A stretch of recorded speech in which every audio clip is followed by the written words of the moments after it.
Welcome everyone. Thank you for joining us today in this webinar, Decoding the Fifth G, Giving Back, under the webinar series, The 5 Gs of Family Business. I'm Meeta Dikshit from Equations Advisors and the moderator for today's session. We are a family business advisory company and hosting this webinar in association with the Institute of Management Consultants of India, IMCI's Mumbai chapter. Hello, David. Yes, here all my panel guests are here. So that's a pleasure to see you all here right in time. Yes. Giving back is the fifth element that contributes to building long-lasting, successful family businesses. Our webinars on other 4 Gs, that is Genesis, Growth, Gen Next, and Governance, have been very well received, and you may watch the videos on our YouTube channel or our website. A little housekeeping announcement before we start the discussions. All the panel members except all the participants except panel members are muted and your videos are also off to get a better streaming. Please type your questions in Q&A box and I'll take them up as at the end of the discussion. And chat box is open, so please put your comments and use in the chat box. Audrey Hepburn once said that as you grow older, you will discover that you have 2 hands, one for helping yourself and another for helping others. It is a practice since time immemorial that successful founders, entrepreneurs, and business families have shared their affluence with the society to support numerous causes. Could be education, health, human services, arts and science, and environment, and many more. But these compassionate individuals and wealthy families who contribute remarkably in bringing up the standard of living of the community and the society. And they are the ones who are giving back to the society. And today we are going to discuss with my panel members the subject on giving back, philanthropy, charity, being close to the society and contributing to the society and the community. I'm privileged to have 3 distinguished speakers, and each one has very interesting perspectives on the subject, and each one is the expert doyen of his area of the work in which he's engaged. My first speaker is Mr. Walter Vieira, the co-author of the 5 Gs of Family Business. Mr. Vieira is a well-known management guru and a marketing strategist. In his career spanning 50 years, he has advised innumerable owners, founders, and families on business strategies and marketing.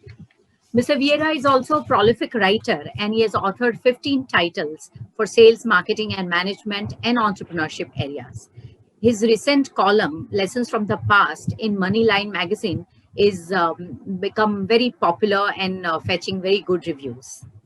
Mr. Vieira is the chairman of ICMCI, a global apex body of management consultants across 45 countries. And at present, he is a chairman of Consumer Education and Research Society. Welcome, Mr. Vieira. Thank you.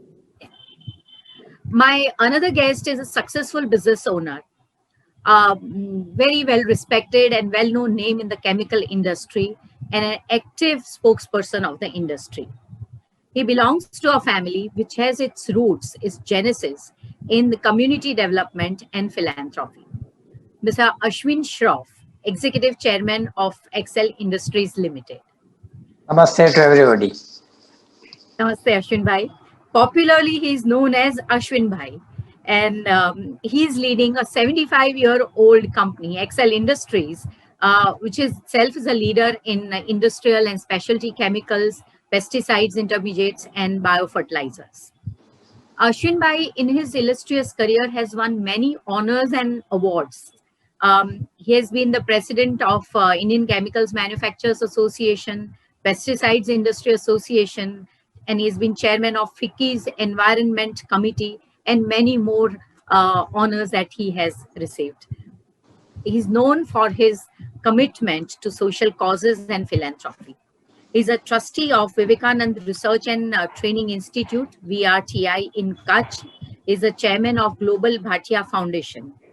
Ashwin Bhai's family, Shroff Group, has many philanthropic initiatives under Shroff Foundation Trust, Shroff Family Charitable Trust, Shujan Trust, CC Shroff Memorial Office, and many more. We are going to hear from the man himself.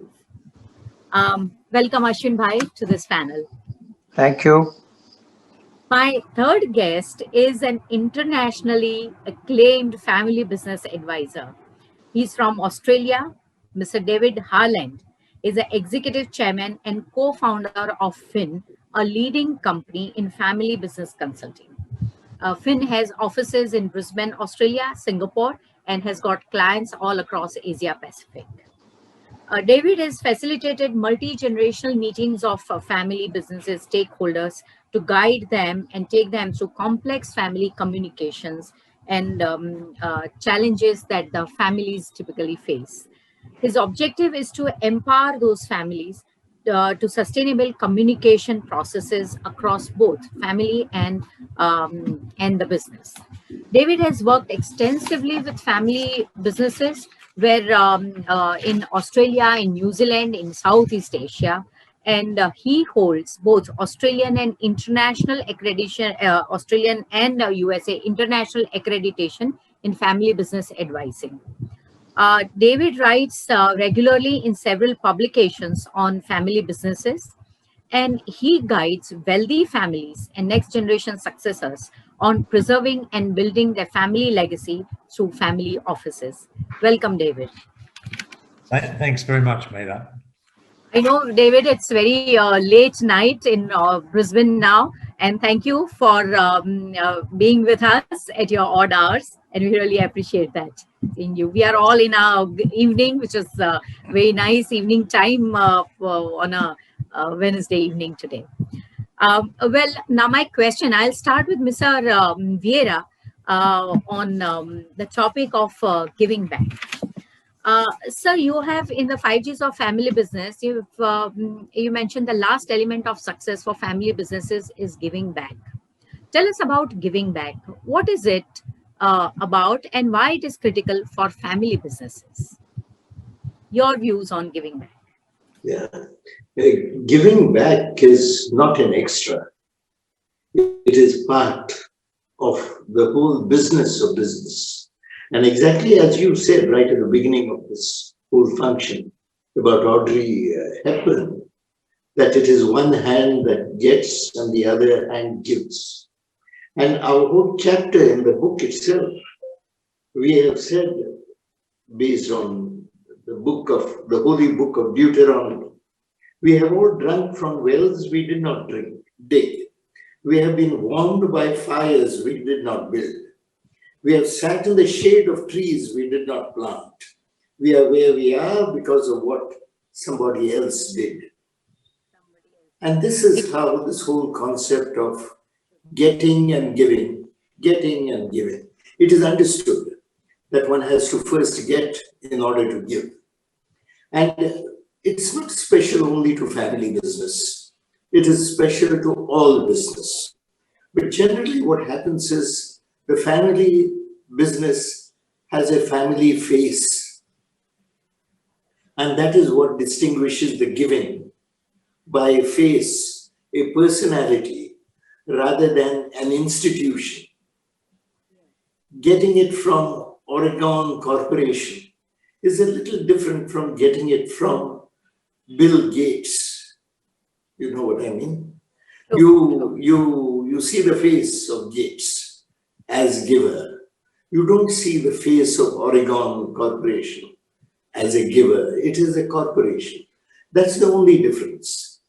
But that is why, as you said earlier, with family businesses, giving has always been part of the whole story. And that is why, although G is the fifth G of family business, so it is not the last G.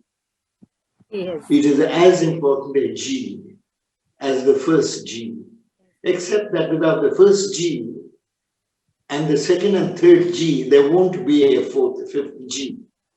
That's the only difference, but it is as important. And that is why we are here to talk about those. I mean, somebody like Ashwin Bhai who can tell us how and where he gives and with what thought process he gives. And of course, David to tell us about the others who give in various parts of the world. Thank you. Have I answered your, do you want me to say anything Yes, more? you have, sir. You have, sir. Yes, that's very well said. And I would also add one point here that the sense of giving back, especially when it comes to entrepreneurs, the business founders, is very strong in the generation first or the founder generation. As we have studied several business or industrialists, because there is a strong sense of gratitude or thankfulness with the founders, as they know that when they grow their business and when they become big or they become successful, it is not purely their efforts. There are many more entities, many more human beings, many more associations and people around are involved in the success. So somewhere there is a sense of thanking everybody. And how do you thank? So you thank by giving back to the society your resources, your time, your intelligence, your involvement, your passion, and your love for that. So very well said, sir. And now I will move to the practitioner of philanthropy or giving back, that is Ashwin Bhai. Ashwin Bhai, you are a leading light of chemicals industry. Excel Industry and Shaw family are very well known for many community and social developments. In fact, connecting with the community at the grassroots level is in the DNA of your family. You know, all the companies under the umbrella of Excel Industries, they are some or the other way connected with the community and society, social welfare and good that happens in the companies and with the stakeholders. So tell us about your philosophy and the values that have sustained without compromise since last 75 years. It is actually now nearly 80. 75 was the book which I shared with Yes, you. yes. Yeah, so we were started in Almost. 1941. It's almost 80. Yeah, anyway, that doesn't matter. Yeah, okay. Yeah, so first of all, Mita Ben, thank you very much for inviting me to share the thoughts. On behalf of my family, I am thankful to you. And while I am the one who is physically present, actually, it's not only me, it's the Shroff family which is being represented through me. Not only the family members, but all my colleagues, my advisors, and even the last man on the field who is serving the farmer or the fisherman. So I'm thankful to you on behalf of all of them. And of course, the communities that we serve, unless they allow us to serve them, we cannot be doing that. So I'm also thankful on their behalf. So yes. So your question about how we do it, why we do it, etc. So I would You have say that continued it since all these, yours as generation one till now yeah, generation three. So your legacy, you have continued the philanthropic values. So yeah, how?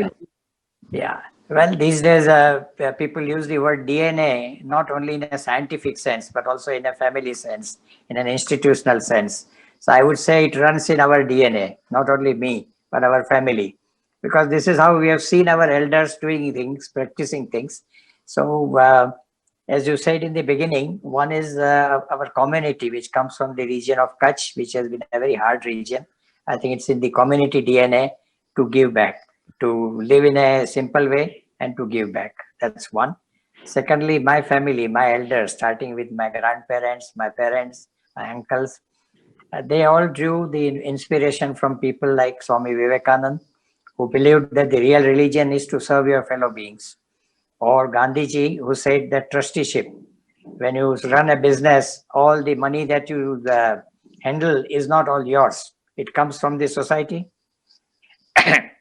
and you must give back to the society. So that's another inspiration that we have. And of course, my elders have practiced this. And so we have learned. This is how we have grown up. We don't know any other way. We believe that we are part of the society and we give back in a natural way. Of course, the scope of work is such that we cannot do it ourselves, everything physically, but we have very well-knit organizations, very good colleagues who are able to do this. I agree. So, anything which is done for the good of the community, for the society, is not something a task or a job that you are doing. I think it's That's right. everybody in the family True. sees that it's a way of life. So that That's is right. your way of life, giving back. So that's very Absolutely. interesting perspective, Ashwin bhai.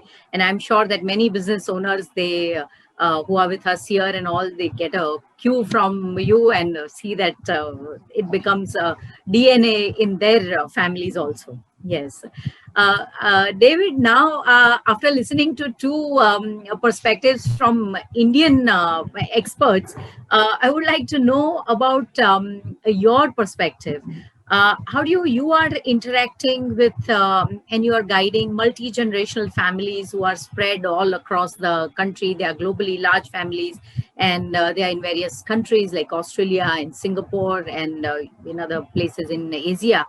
So, as a trusted advisor for wealthy families, what are your observations about the values and beliefs of the wealthy families, especially when it comes to next generation, about charity, about philanthropy, or building better communities? What do you think are the values and beliefs? Are they different than what we see here in India? Or speakers have explained, or are they same? There's something additional. Please tell us about, share your views on that.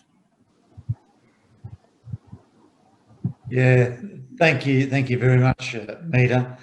I think I could probably start off with, I get asked a question in different contexts all over the world, and that question is, how do you deal with families of different cultures and from different geographies? And I must say, whilst there's many differences in culture across the countries and within countries. There's more commonality, I find, in family businesses around the world than there is differences. But that's important to pay due respect to those differences, although they may not be as significant as the things that are common. The things that are common that I'm finding, you use the word, Meeta, philanthropy and charity, and I'm finding more and more families are moving away from this terminology because it's becoming quite a stigma, I think, with the families, that they don't want to be seen to be necessarily philanthropic in the sense that they're there to serve a whole range of other purposes in society, but they like to use these terms. What I found is generosity and gratitude, which are terms that I suppose flow into philanthropy and charity, but they like to use these terms because it really does reflect what a lot of families have been doing for many generations in different ways. And you know, whether it's with the employees of the companies and paying some kind of high regard for employees, and I think family businesses, in fact, you'll find employ family members that have been employed for a long time, and you almost have this continual familyness of the employees growing throughout the generations. So I think that the real issue is families, you know, being grateful for what they have.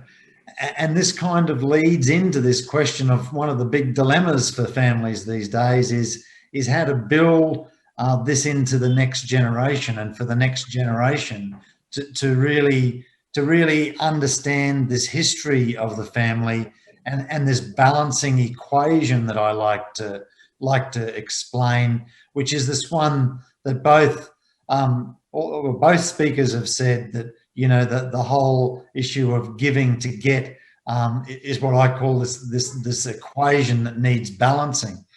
And I think the balance is really between what we're seeing a lot today is extreme wealth in many cases, and I think the younger generation are trying to make sense of that wealth and make sense of oneself within that wealth through some kind of generosity, or if we want to lead into philanthropy and charitable activity.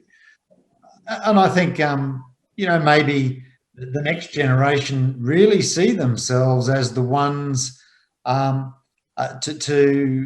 see social change and be the instruments of social change, given that there's probably a bit of a void around other areas of the community that have historically been ones to lead some of that social change.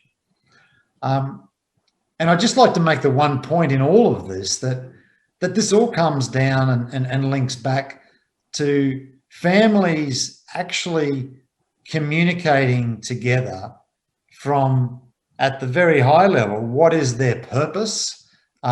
What's the purpose of their wealth? What's the purpose of being together as a family, sharing this common economy, and actually linking this back to this equation we speak about.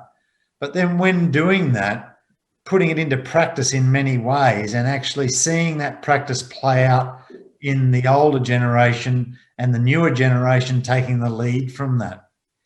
So I think they're kind of the things, there's a bit of a mixed bag there, but they're the kind of things I think that are floating around people's minds and activities around this area of philanthropy and charity, which all links back to this generosity and gratitude.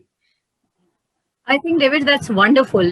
What you mentioned, and this generosity and gratitude. Yes, these are the concepts, or they're just not the words. But then when we talk, even speak them, then a different sense comes in our mind. It's when we say gratitude, so that means automatically the thankfulness, or thank you for you're with us. That sense of being nice and being obliged. No, obliged is not the right way, I would say, but yes, being grateful is definitely the sense comes. Now, further to that, let me continue and ask you another question. That we are seeing that there were Ford foundations and Cadbury foundations and several foundations in 70s, 80s, 90s, and the founders had set up their businesses, and there was always look, or the focus was, or the purpose was a part, or even Tata's also for that matter in India, to develop, to help employees and then the community in which their businesses were. So the local and regional welfare were always there in the focus. Thankfully, now we have become a global village. So there are boundaries, or countries or geographic boundaries are becoming very thin when it comes to such initiatives. So we see today's founders like Bill Gates and Warren Buffett and all, their initiatives are going across the globe. It's not only that the areas in which they operate or the countries that they operate in. Now, if we look at this young generation entrepreneurs who are young and first generation entrepreneurs, and then there are third and fourth or fifth generation youngsters from the families who are born with golden spoon. So do you see that the founders having certain sense of gratitude, and the younger generation who is already brought up in with a golden spoon and with all the wealth and what all the riches that they can imagine to have, the lifestyles that they have, do you see that this gratitude quotient changes in these generations? I mean, the first generation was worked very hard, so the generosity quotient there, and the later generations, the successor generations, who do not have to work hard to make it big. So do you see that there is a difference in their thinking and their beliefs? Do you find it in the families, multi-generational families, that these differences are there, or somewhere, some way they all think together or think in the same line as gratitude. What do you observe in multi-generational families?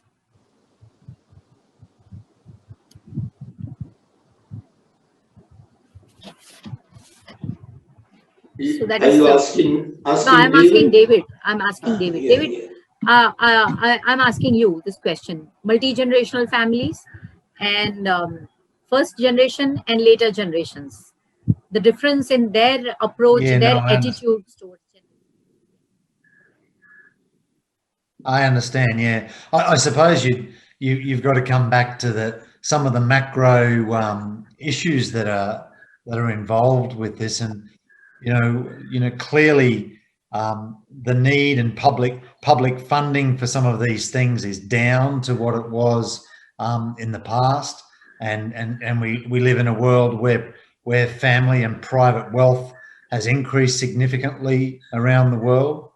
So I think when you think of a world that looks like this, you start to link and think about someone that's grown up in an environment of scarcity, and so when you think of some of the older or current generation that have had to deal with an environment where they've had nothing and built the wealth.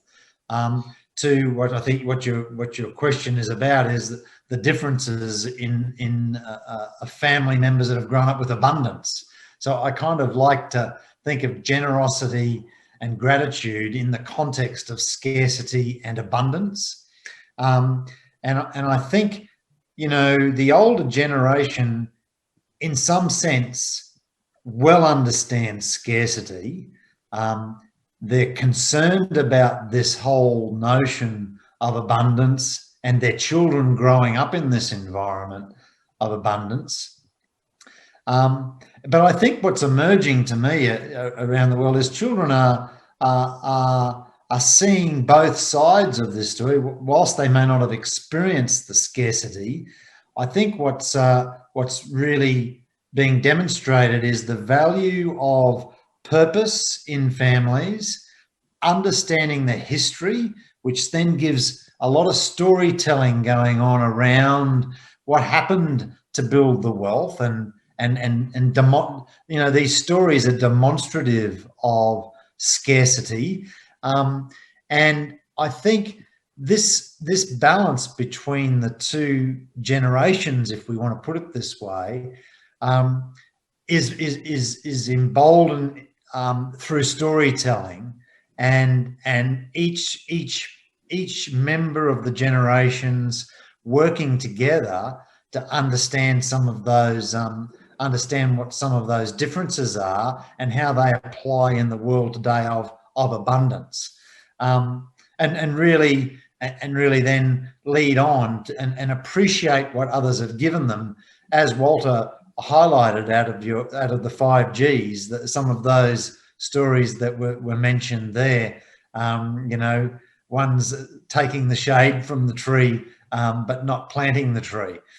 So I think you raised the Gates family, and I've had the good fortune of meeting the CEO and spending a bit of time with the CEO of the Gates family office, and they see the significance of storytelling, not only within their own family unit, but all of their staff and team and everyone who understands the Bill Gates and Melinda Foundation.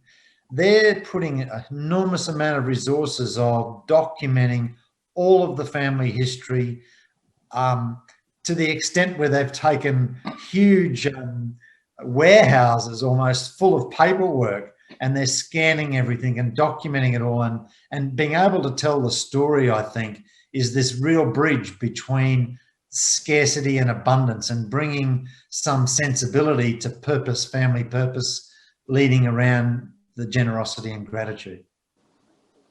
That's something very interesting and wonderful way of bridging the gap between two generations way of thinking. That's really nice. Thanks, David. Now I want to move to Ashwin Bhai. And Ashwin Bhai, there's a question which is now going to the another topic. We are all going through a phase of disruption, economically, socially, even culturally. Also today, we are in the phase of disruption. The major disruption which is happening is the environment, is at that front where the huge changes are happening. It is said that we do not inherit earth from our ancestors, we borrow it from our children. So you have at various voluntary organizations under Excel Industries have taken initiative on the climate change.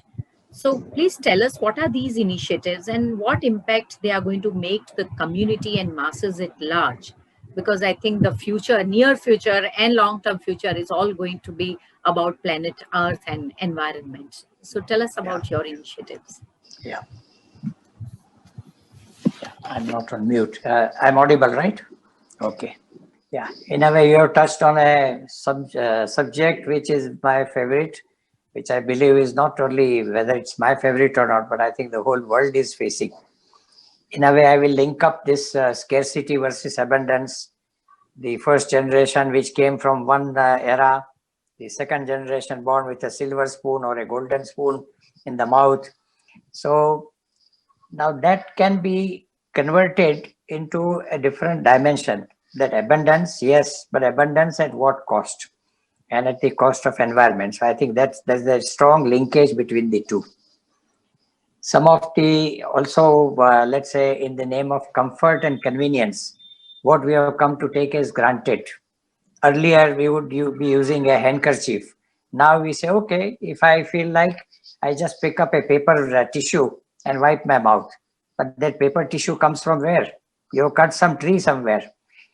Or I put on the air conditioner. The air conditioner works with a lot of energy being required. So comfort at what convenience to the environment, what cost to the environment. So I think these are questions. Fortunately, the younger generation, I'm not talking about only the families, younger generation, but younger generation all over the world is beginning to really think about this, the questioning it.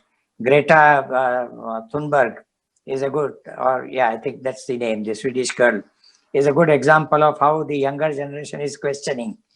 So, and Corona has, of course, made us all look at our lifestyle, the way we have been living. Climate change is a slow disaster which has been in the making. So I think all these really should make us think. And whether you are the older generation or the newer generation, you need to apply your mind. We have been attending to many of these for a long time. Our oldest NGOs are more than 50 years old.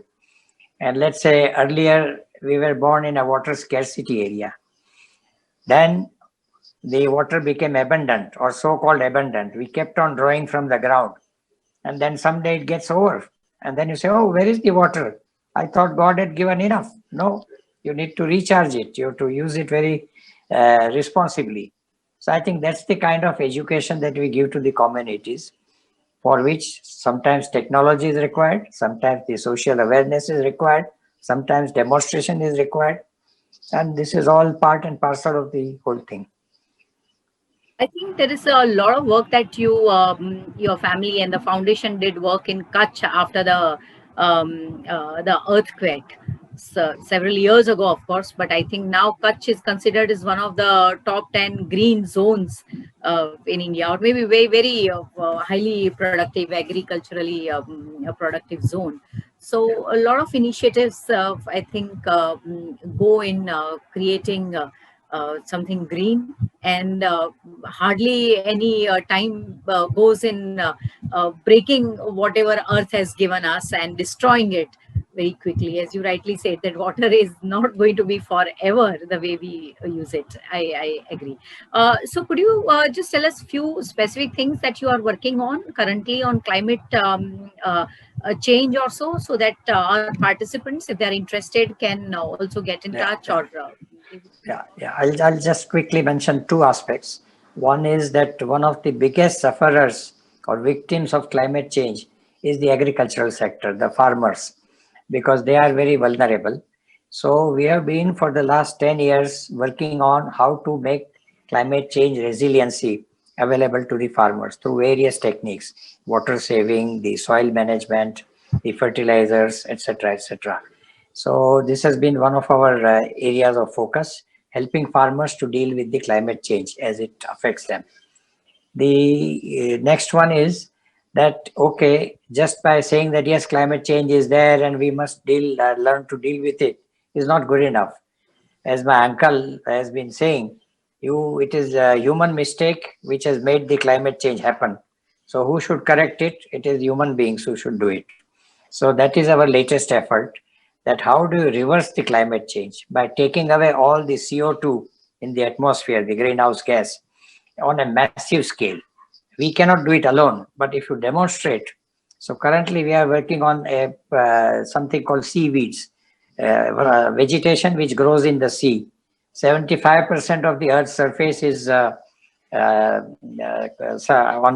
the ocean, and so you don't need land, you don't need fresh water, and you can still do vegetation.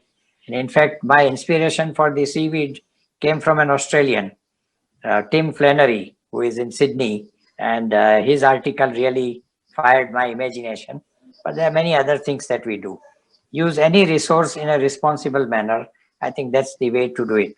Energy, water, any other resource, and whatever you produce, consume it in a responsible manner, whether energy, water, transportation, whatever. That's absolutely that's the insight, I think, and we all need to understand and absorb in our own sense to preserve our resources. That's right. Mr. Vieira, I'm going to ask you a question which is more related to management aspect of this giving back. You have interacted and advised 2 and 3 generations of founders and successors during your 50 years of career.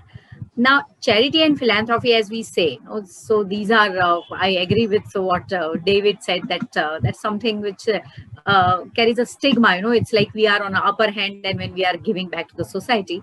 But I would still say that generosity or giving back has been always a hallmark for successful business owners in our society. Now, as our families are moving towards professionalization of management, and the families are living their day-to-day working of the business in the hands of professionals, and then they are stepping back to think and work in other areas also. How could families ensure that the professionals also will continue with the values and practices that they have on philanthropy or generosity, because they are the employees, or say the professionals who may not be as closely connected as the family with the community, or they may be. I would like to know, and we all would like to know your views, that how professionals can also continue the values of the family uh, on giving back. And Mita, different organizations and different families try to find answers in different ways to the problem that arises out of generation differences. Because after all, we are all products of nature and nurture. I cannot be a replica of my grandfather or my great-grandfather. I cannot be.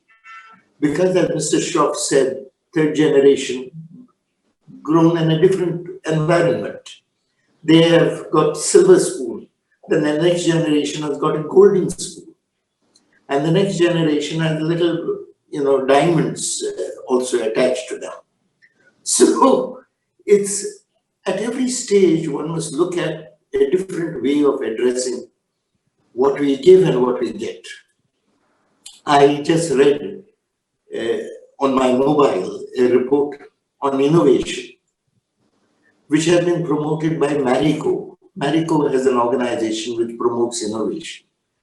And one of the innovations which, to my mind, very important one, which they've just announced, is a small device which will identify early stages of mammary cancer. without the need for mammograph or mammography. And therefore there's no, there are no rays, there are no, nothing, very safe and fairly economical and convenient to carry. Now here is Harsh Mariwala, third generation, making a contribution to society in a different way than his grandfather did, probably by starting a school or two schools and going towards education. We come across, we were just talking about Delhi and the pollution, and because of this, of the burning of stubble in the fields of Haryana.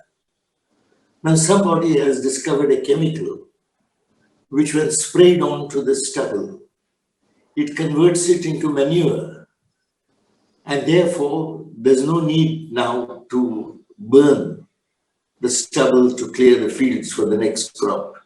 What a marvelous idea to convert a disadvantage into an advantage. Like Mr. Shroff talked about growing seaweed in the sea, because 75% is sea. And if you have no land, use the sea. I mean, it's a totally different direction, completely unthought of even 10 years ago. All the time I see people looking at a different facet, at a different direction, a divergence with the same goal for the common good. All business is not just for the shareholder, for Wall Street, for employees only. It is for the common good. And therefore, all these examples will show you, for example, it has nothing to do with just available money. Some people will want to give a lot. Just today, it has been announced that for the year 2019-20, the biggest giver in India is Premji. 8,000 crores he has given, which is the rate of 22 crores a day. The next highest giver is HCL Technologies, Shiv Nadar, who is 800 crores. The next number 3 giver is Mr. Ambani with 400 crores. Now really, these have no relation to each one's turnover. It has a relation to a combination of availability, number of projects that they are involved in, could be very dispersed, and the heart, the combination of mind and heart. All the time we keep looking at, instead of being judgmental, we need to be also married with a certain analysis and not rush to a conclusion that this one shows more gratitude than that one. You never know. Provided they are doing it with a combination of heart and mind, and therefore coming to this great goal that we now set ourselves for this century, that all business has to be for the common good, which includes everybody, including the community. If one does that, excellent. Have I answered your question? Yes, Only you have. Yeah, definitely. That's absolutely right, sir. One thing which I also remember when we were doing this, writing the book, the difference between charity and philanthropy that came up clearly to us, because we are all the time thinking CSR and charity and philanthropy, everything is all in one. But a major difference which we find is philanthropy, or say the money spent for common good, is something that can be measured. The impact of it can be measured. So it is a sustainable activity, as David also mentioned, that the sustainable results have to continue. They continue for a longer time. Whereas charity is something that you give today, it is useful for today only, and then tomorrow again, it's another day where the persons would still look for resources or the help.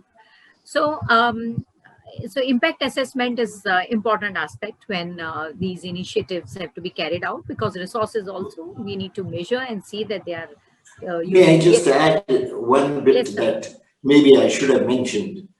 Now, a lot of people, which has been implied by David when he was talking, now start the family office. And in our book, you have given the example of Wokat and the Korakiwala family, and how he has appointed his eldest son as the chairman of the Wokat Foundation. So that is how, again, by generation, the gratitude continues to be shown by an organized system of governance, together with inwardly creating an environment of culture and giving back, which is done internally and given externally through a structure which makes it easy to give and distribute. That is a way to buy insurance through the generations by The having generations. this. Yes, absolutely. That's right. Yes, absolutely. So this is very conversation is very interesting, but I want to look at some questions also. So let's look at the questions here. One question. Yes, sir. Mitavan, before you go to the question Yes, and sir. answer, Sure. just a quick two comments I would like to make. Yeah. One is I would like to say that money is, of course, important for any activity, whether business or philanthropy or whatever. But money is not alone. Unless you have the passion, unless True. you have a real purpose, you can't do it. One. Secondly, we all are accustomed to a lot of disruptions, especially technology disruptions. I think the time has come when disruption should be along with the good of the earth, and not only that, okay, how can I sell my product more and more? So I think that's what needs to be. So disruptions, yes, welcome, but of the right variety, not the wrong Right variety. variety. And money is Yes. important, but not only money. Along with that, the heart, which is what was mentioned. Yes, sir. Yes, that's a wonderful message. That's true. David, would you like to give your comment or your view on what should be in the coming future after this disruption that has happened? We all have gone through the new normal, or maybe never normal in this era. How do you see? Will that be some change in the thinking of the families that you think that is anticipating some changes in the behavior or in the beliefs of families when it comes to gratitude and giving back? What is your view on that? Oh, look, yeah, absolutely. I'm astounded by what COVID and the experience has done.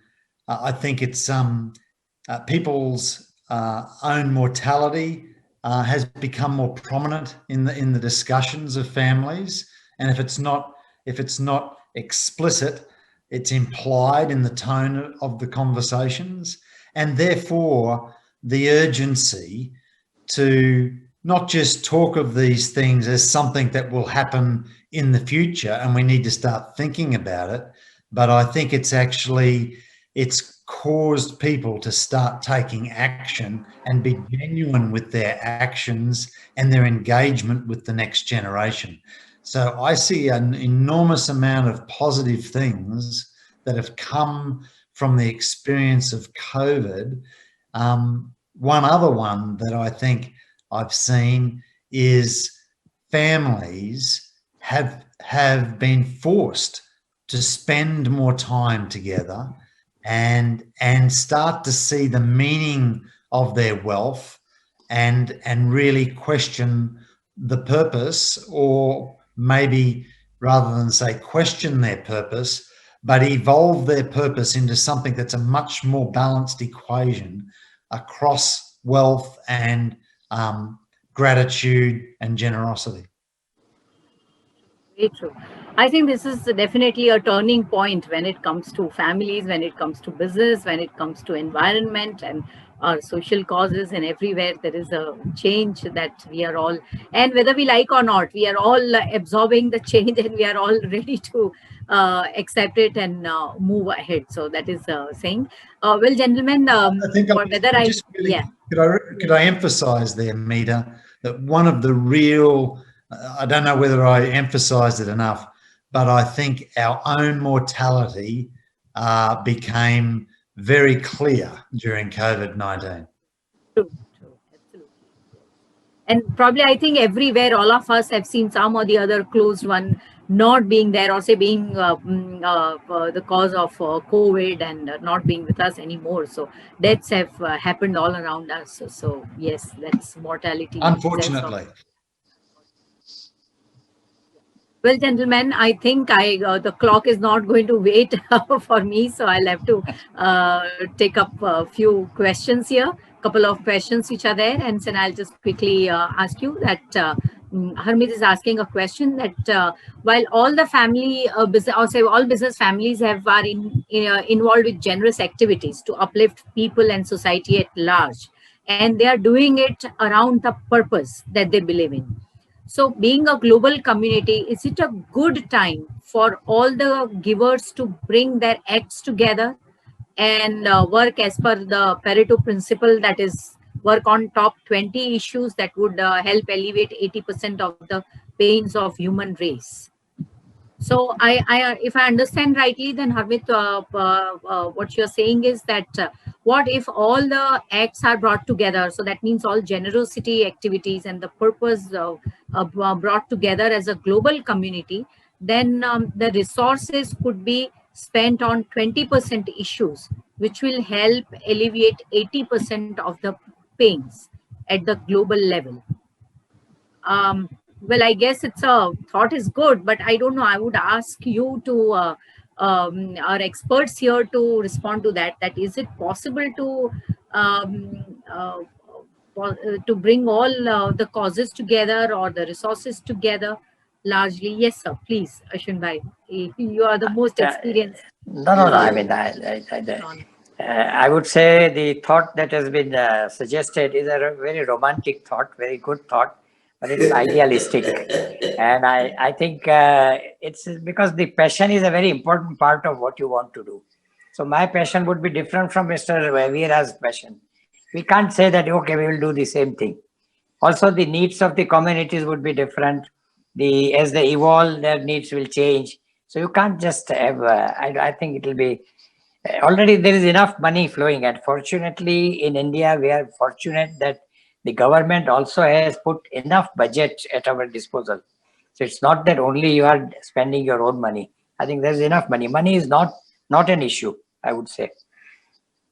You must find a good purpose, go after it with passion and do it, and earn of course the credentials of the community with which you are working. That's very important. I think I also agree that the activities which you do for the community at the local and regional level, or at the most national level, are more impactful. They generate results faster, and you can see them, and you can experience that. But at global level, bringing together the resources is something which I don't know how practically that could happen. One thing which is there is a kind of global agenda in the form of the SDGs, the Sustainable Development Goals of UNO. So one can always look at them and sort of interpret them for your own need, but you can't do it exactly the same way. So Dr. Wagani is asking us that please give suggestion to improve healthcare sector in India. Healthcare sector. I think, Dr. Wagani, I will like to respond to this as a panel member. See, improving healthcare sector in India is something which is which is government's agenda, one of the top, or say, key agendas for corporates also. I think those who are doing CSR and other activities, or say philanthropic activities, healthcare issues are all the time are discussed, and something or the other is happening. Ashwin bhai, would you have any specific initiative in your foundation or so where healthcare issues are addressed? Yeah, we have, let's say there are two aspects. One is after your health deteriorates, then what do you do? So the hospitals, the doctors, the medical facilities is one way to do it. But why do you allow a person to become sick in the first place? So preventive health management is the other dimension. So we have 4 hospitals in our run by our NGOs. So it's not that we have neglected that, but we also focus on the preventive health management in terms of the nutrition, and all that. So I think we deal with both sides of the coin. And then Dr. Wagani is asking how Indian population can be controlled. Well, I think Very, it's very. a very, very difficult topic. Yeah, and there is no answer to it, I guess. But one thing which I see, it's like half a bottle, half full or half empty. We are the youngest nation today globally that having on an average our age is 34 years, and we look at other countries like Japan and many European countries where the population is aging and it's almost negative population growth, so they are having their sort of their another set of challenges, not having a young population. So I guess for at least a couple of decades we are going to have this younger population and working population, so we should enjoy that human strength, people strength that we have. And I guess after 3 decades or so we'll also have to start thinking about how do we bring in more education, but reduce our population. But I guess education and awareness about population rise is the only way to reach out to the grassroots level of the society and talk about it. And My the expert pity here, is, if I may interrupt, the pity is that our percentage of the budget or the GDP for education is so pitiably low, even when compared to a place like Bangladesh, that, something needs to be done about it. One is to allocate a bigger resource in the GDP for education, which, as you just mentioned, is the real foundation towards lowering the population. Won't happen overnight, but over a period of time. But one is to increase that budget, and the second to ensure that budget is properly spent on education properly, not having bills for blackboard and chalk and teachers when none of them are there. Then you really go to the school and see, which I've done. And I found not only that the teacher and the blackboards are not there, this was in Andhra Pradesh, but I found that it's just land. Even the building has not been constructed. And all that money has been collected somewhere by someone who is now well off. right, yes. So it's own social welfare and social good happens, starts, Yes. charity begins at home, when they say. So this is the lesson they could be, yes, doing it. So there's one last question which I would take. It's what is the motivation to younger generations to follow some of the guiding principles of founding father? What is the motivation? I also many times I'm not sure how younger generation is motivated to do it. So anyone would like to take this? David? I would put it very simply as good example and developing a good culture. Developing a good culture, yes. That's it. If these two are done, then I think it just flowers. As it has flowered in families like Shroff's and many others, where, it just goes on. Then it becomes part of the surname. That is true. That's the culture which you build in at home. Yes, that starts from home. Yes. David, any thoughts on this? Well, in my experience with Indian families, I think this has been easier in the past, and I'm finding that many of the struggles of the Western world are emerging quite quickly in the Indian society, because your system of marriages and families as they grow have been quite easy to manage the transition across generations of values and beliefs, but that's starting to fray somewhat because whilst people go and study. The next generation are studying overseas more. There's marriages that are occurring that are outside the usual cultural norms. I think this willingness of the older generation to start seeing that values and beliefs are not entrenched, and that I kind of like to use the example of, you've got some skin, and sometimes you need to peel away some of the old skin that's no longer useful and let it regenerate with new ideas and new ways of seeing things. And so I think a big part of this is the generation maybe putting themselves in a position that sees themselves in many ways as equals to the younger generation, and do a hell of a lot more talking and a hell of a lot more activities together that are not only business related, but actually related to this thing of giving. And I think this is where giving can tied into the whole equation and can be useful in dealing with some of these things. That is absolutely right. Yes. Yeah.